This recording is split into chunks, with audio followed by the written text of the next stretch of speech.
Hey guys, welcome back to our channel, Sky's the Limit. So 10 to 20 years ago, people used to talk about buying an house. First thing जो वो consider करते थे was buying an house. Property buy करनी है और अपनी values, अपनी assets को बढ़ाना है. But today's generation considers renting an house is a better option than buying an house. Why is it so?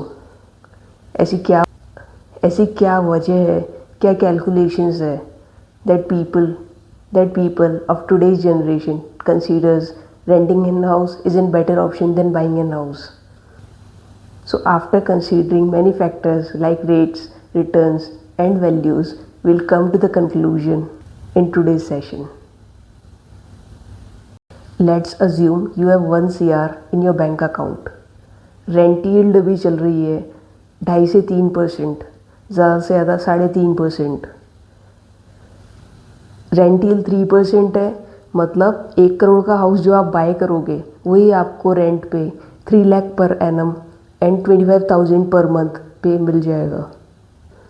At the same time अगर आप वो 1 करोड़ का अमाउंट हाउस बाय न करके अगर आप एफडी में भी डालोगे तो भी आपको 6% का रिटर्न मिलेगा per annum without any risk. That is annual return of 6 lakhs and 50,000 per month. सुन के अच्छा लग रहा है ना, 50,000 की इनकम हो गया, 25,000 ही रेंट लग रहा है.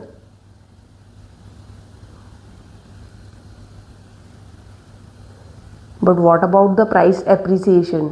जो प्रॉपर्टी की वैल्यू हाउस बाय करने पे ही इंक्रीज होगी, रेंट पे इंक्रीज नहीं होगी. If we check the history तो हिस्ट्री यही बताती है कि अब तक का सबसे ज़्यादा रिटर्न प्रॉपर्टी ने बना के दिया है.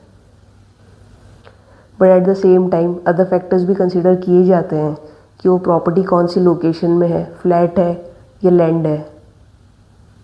फ्लैट होगा तो कम वैल्यू एप्रिसिएट होगी, और अगर लैंड होगी और उसके आसपास सही इंफ्रास्ट्रक्चर क्रिएट हो रहा होगा तो प्राइस एप्रिसिएशन मल्टीपल अमाउंट में हो सकता है in coming years.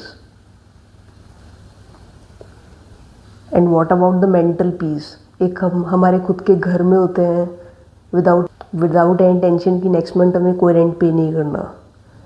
And if we consider the option of renting तो मेंटल पीस नहीं होता है. एक लाइबिलिटी हर मंथ क्रिएट हो रही है रेंट पे करने की.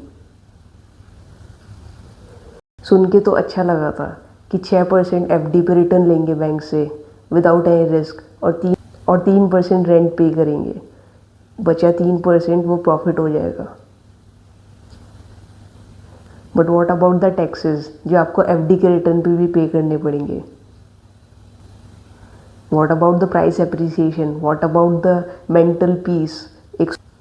एक सुकून जो दिल और दिमाग में होता है कि नेक्स्ट मंथ कोई लाइबिलिटी क्रिएट नहीं हो रही है. So today's generation considers rent as an asset, चाहे बुक्स में हो या दिमाग में, आज भी वो लाइबिलिटी ही है. So let's conclude today's session and I shall see you guys in the next video. Till then, keep learning and keep growing because sky is the limit. Om Sai Ram.